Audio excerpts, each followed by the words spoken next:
It is 2025, approximately, well, it's 2025, September 18th, approximately 9:31 a.m. Going to be continuing with the exercises from chapter 1 in Dumb and Foot. Let's go to section 1.4, starting with exercise 1. Prove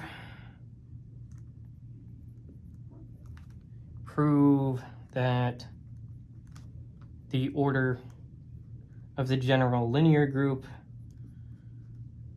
well, with degree 2 is equal to 6. So intuitively, over this field of degree 2, we have 0 and 1 as elements of that set. There are only 2 to the 4, which is equal to 16 matrices. Invertibility just means the determinant is 1, since the only non-zero element is 1. So we're counting 2 by 2 matrices with determinant 1. So let's look at that a bit more rigorously here. A matrix A equal to from left to right, top to bottom, A, B, C, D, over the field with degree 2 is invertible. Is invertible if and only if the determinant of that matrix is equal to AD minus BC, which is equal to 1 in that field. So a quick count.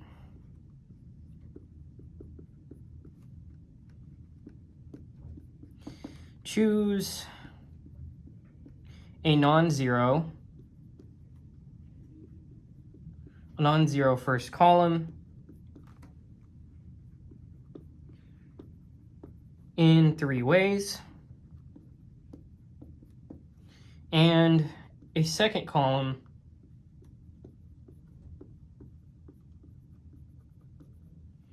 not collinear with it in 2 ways.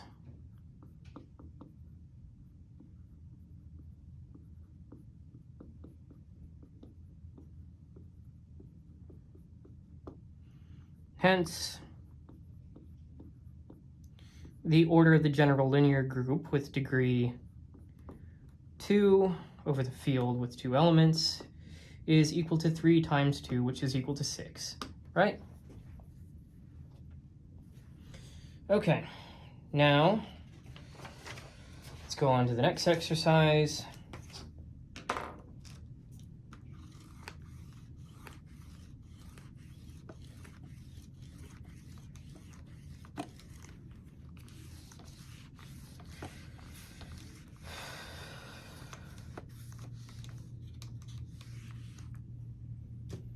So for exercise 2, we have to write out all the elements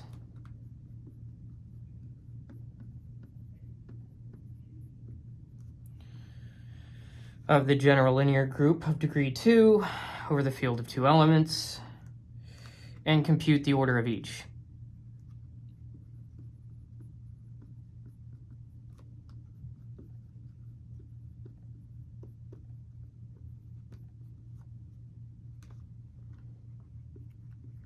So intuitively, with only 6 invertible matrices, we can list them explicitly in square or cube as needed. Recall that in characteristic 2, the inverse, what is it? So it's like the identity is equal to its inverse. So like say you had I as the identity matrix, that would be equal to negative I, okay? So the only possible orders besides 1 are 2 and 3.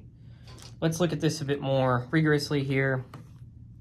So the 6 invertible matrices, so you'd look for the invertible matrices, right? So 6 invertible matrices are, well, I is equal to, again, using top, right to left, top to bottom, 1, 0, 0, 1.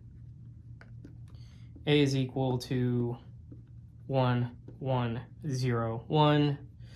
We have some, and these, the variables here that we're putting down are not essential to understanding the thing. I could have just put like a sub 1 and a sub 2, but the point is to just find these invertible matrices, right? So we have C, which is 1, 0, 1, 0.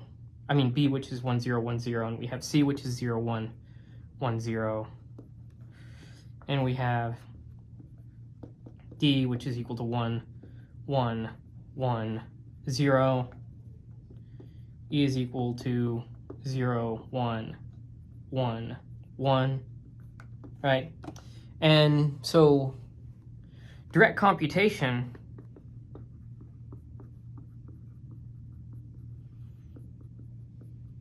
of these, and you feel free to check. Heck, I probably should have done that, but at least in terms of like writing it all down, the order of that, of course, is equal to 1. The order of the identity is equal to 1. The order of A is equal to the order of B, which is equal to the order of C, which is equal to 2. And for the rest, right, D and E, those have order 3. So there we go. We've written out all the elements of the general linear group with a degree 2 over the field of 2 elements, and we've computed the order of each. Now let's move on to the next exercise. Exercise 3.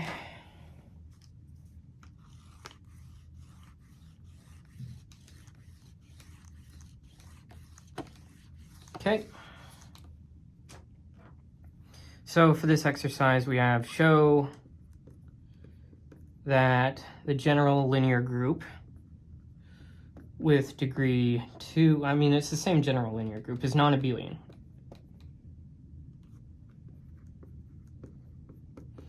How do we show that? Well, we find a counterexample, right? So with 6 elements in mixed orders, the structure looks like S sub 3, that, symmetric group with which is non-abelian. It suffices to find one pair of matrices that fare to commute. So let's take D is equal to 1, 1, 1, 0. A is equal to 1, 1, 0, 1. What do we have then? Well, then DA is equal to 1, 0, 1, 1. Which, what's AD equal to? Well, that's equal to 0, 1, 1, 0, which is not equal. These two things are not equivalent. So because DA is not equal to AD, the general linear group of degree 2 over the field with 2 elements is non-abelian.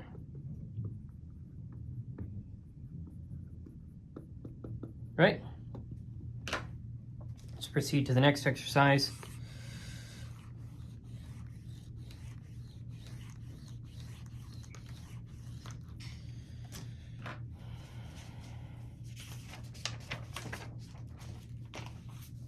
So we're asked to show that if n is not prime,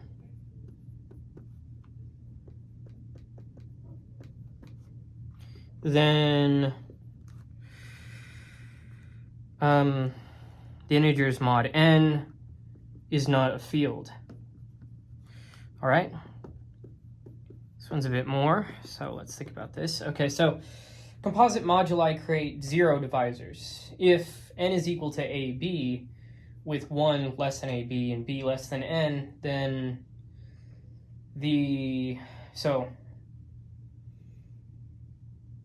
a bar times b bar is equal to 0 bar in the integers mod, and with those being residue classes and whatnot.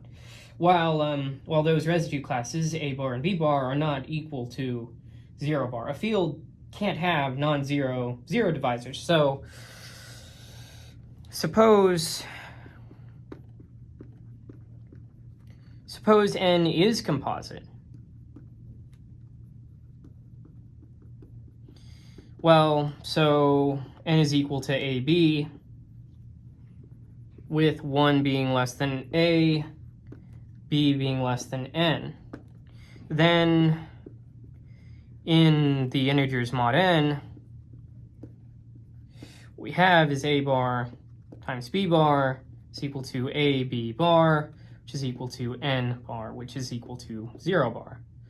And this is with a bar and b bar not equaling 0 bar. So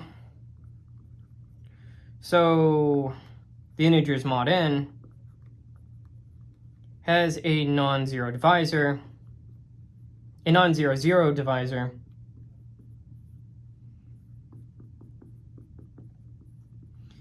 which means the integers mod n cannot be a field. Right?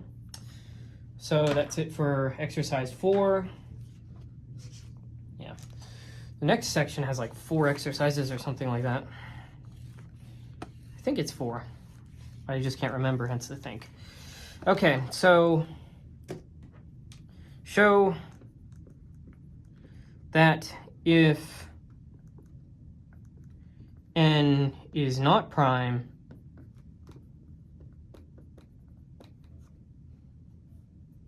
then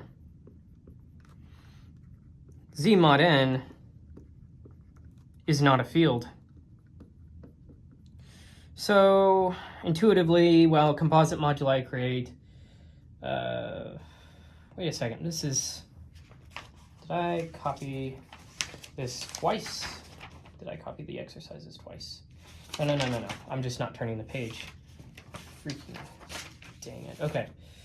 Let me see. How many more do we have left? Can I cover that in the time frame that I have? We'll see. So for exercise 5, sorry. Let me check to make sure I didn't skip one, because if I skipped one, that's not good. It's not abelian. It's not a field. Okay, so for exercise 5, show that the general linear group of degree n over f over the field is a finite group. It's a finite group if and only if f has a finite order, a finite number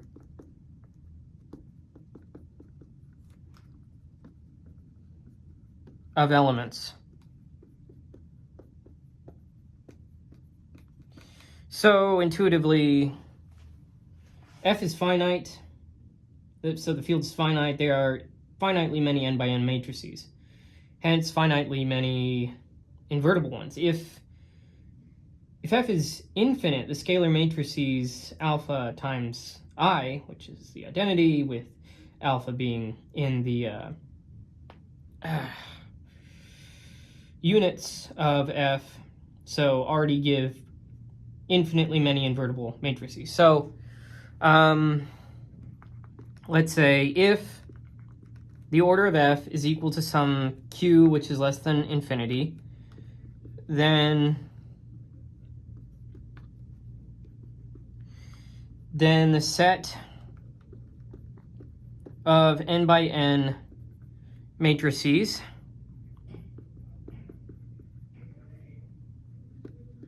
over f has size q to the n to the 2 okay, so q to the n squared. So the general linear group with degree n over f, which I'll just keep calling f from now since it's just easier, is finite. And I've already established the meaning behind what it is, so.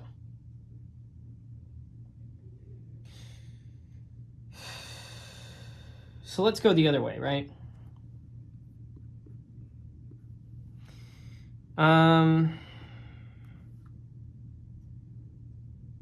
If f is infinite, well, actually, let me see. We are supposing that f is finite, that leads us to show that the general linear group is a finite group. Ooh, whoopsies. Did this the different directions than what I meant to do. Okay. So let's suppose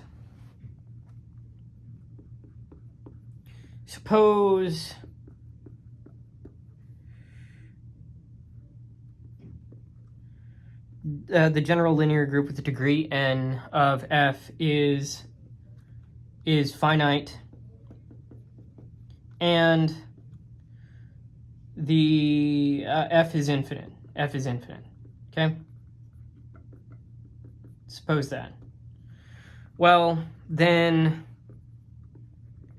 each alpha of the units of f yields an invertible scalar matrix.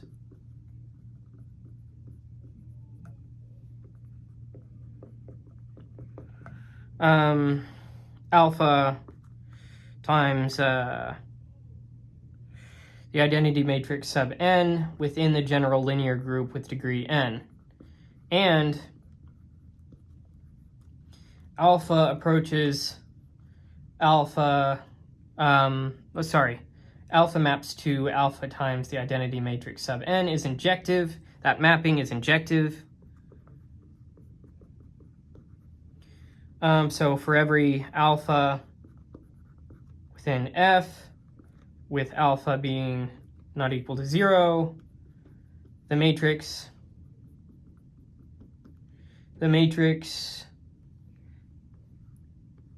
alpha times I has a non-zero determinant, right?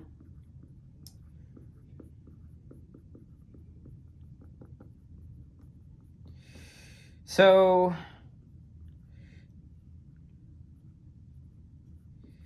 the general linear group of degree f must be infinite, which is a contradiction. So the general linear group with degree with degree n over f must then be finite. So this is contradiction, right? Here we go.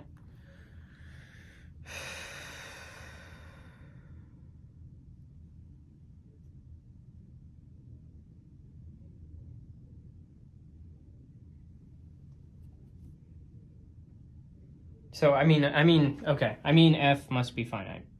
If I said that the general linear group with degree n over f must be finite, that's not what I meant to say. I meant f must be finite.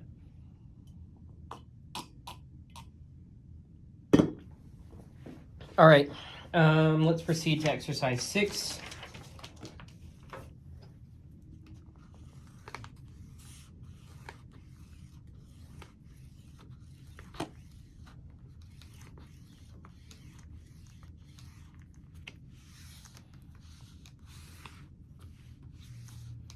Okay, so for exercise 6, if the order of f is equal to q is finite,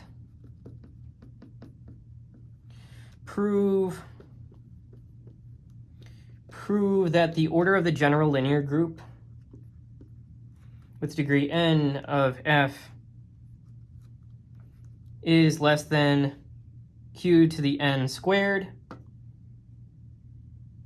Okay, so gotta prove what I said, right? So there are q to the n squared total n by n matrices is what we're looking at. So at least for this, at least one is singular, the 0 matrix. So the invertible ones are strictly fewer. So how do I say this? Well, there are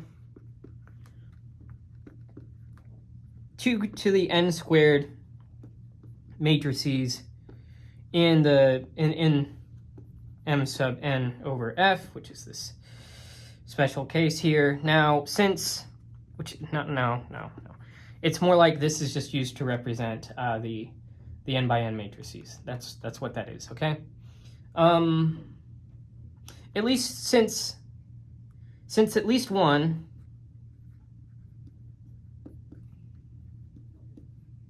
that is the zero matrix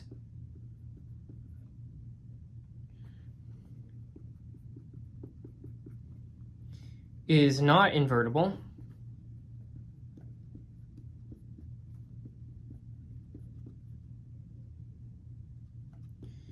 It follows that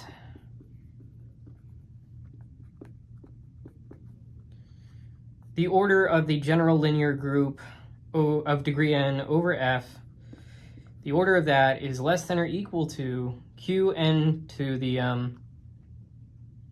q to the n squared minus 1 is less than q to the n squared. Right? So to conclude, the general linear group of degree n over f is therein strictly less than q to the n squared. Okay?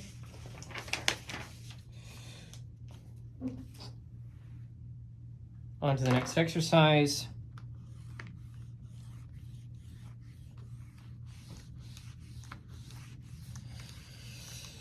Exercise 7.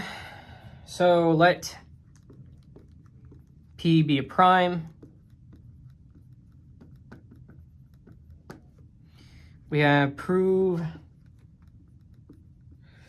that the order of the general linear group with degree 2 over the field of primes is equal to P to the P to 4 minus P to 3 minus P to 2 plus P, right? So intuitively, it's like, well, count all 2 by 2 matrices, P to the 4 total, and subtract the singular ones.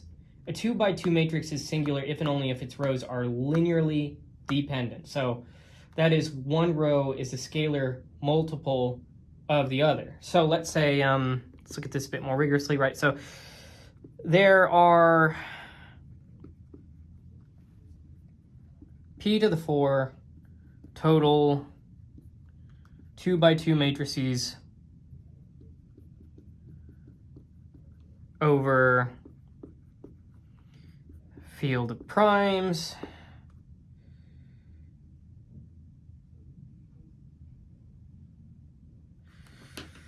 Which I'll just say F sub P. So we count the singular ones by cases.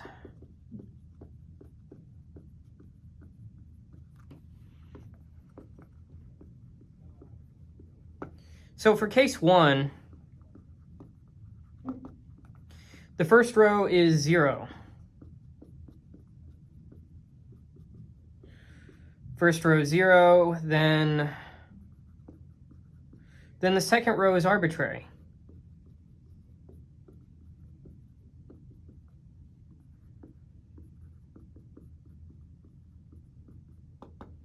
P squared choices. Right?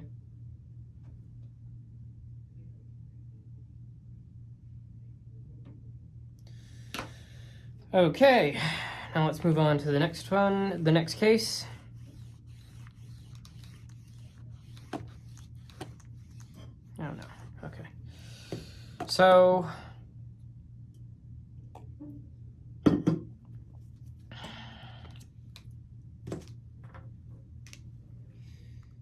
case 2, the first row is non-zero.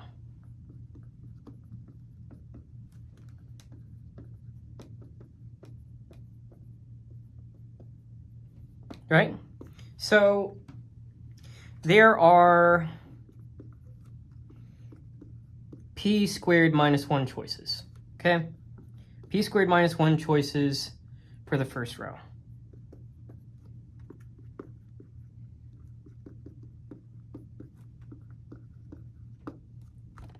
The second row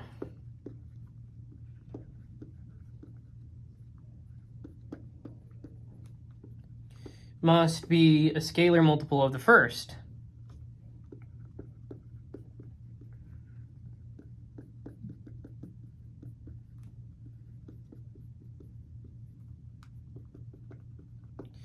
This gives P choices,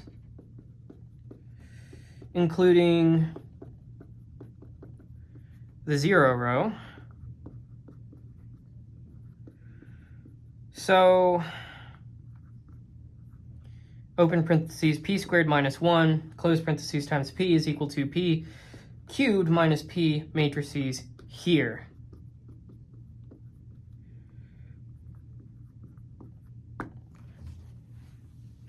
All right.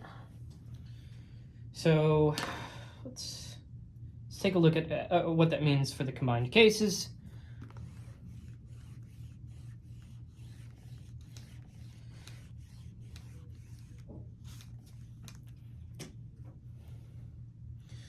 So therefore, the number of singular matrices